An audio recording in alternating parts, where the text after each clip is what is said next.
وہ ہمارے نبی، ہم ان کے امتی، امتی تیری قسمت پر لاکھوں سلام، مصطفیٰ جان رحمت پہ لاکھوں سلام، شمع بزم ہدایت پر لاکھوں سلام۔ اللہم صلی وسلم وبارک علی سیدنا و نبینا و حبیبنا محمد وعلی آلہ واصحابہ اجمعین۔ اعلان نبوت کے چند روز بعد نبی کریم صلی اللہ علیہ وسلم ایک رات مکہ کی ایک گلی سے گزر رہے تھے کہ انہیں ایک گھر میں سے کسی کے رونے کی آواز آئی۔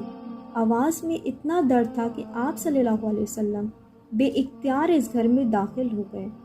دیکھا تو ایک نوجوان جو کہ حبشہ کا معلوم ہوتا ہے چکی پیس رہا ہے اور زاروں قطار رو رہا ہے۔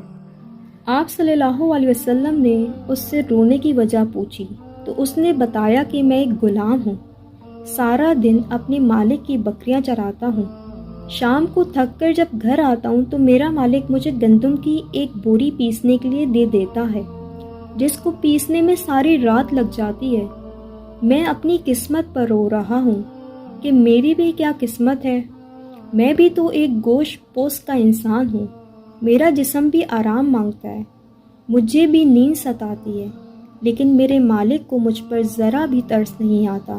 کیا میرے مقدر میں ساری عمر اس طرح رو رو کے زندگی گزارنا لکھا ہے؟ نبی کریم صلی اللہ علیہ وسلم نے فرمایا کہ میں تمہارے مالک سے کہہ کے تمہاری مشقت تو کم نہیں کروا سکتا، کیونکہ وہ میری بات نہیں مانے گا۔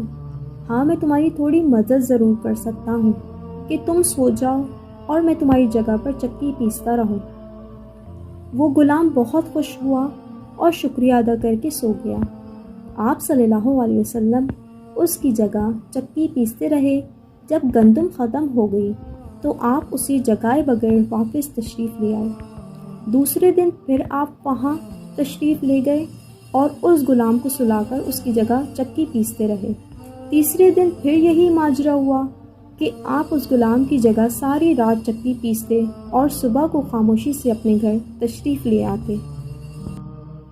چوتھی رات جب آپ وہاں گئے تو اس غلام نے کہا، اے اللہ کے بندے، آپ کون ہو اور میرا اتنا خیال کیوں کر رہے ہو؟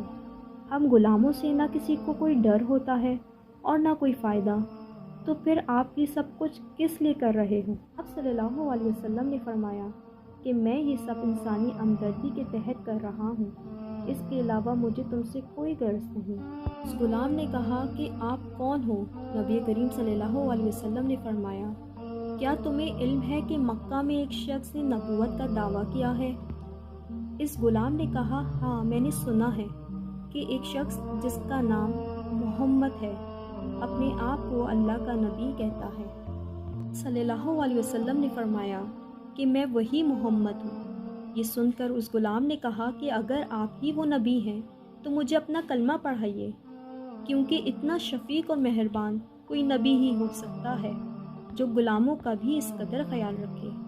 آپ صلی اللہ علیہ وسلم نے انہیں کلمہ پڑھا کر مسلمان کر دیا۔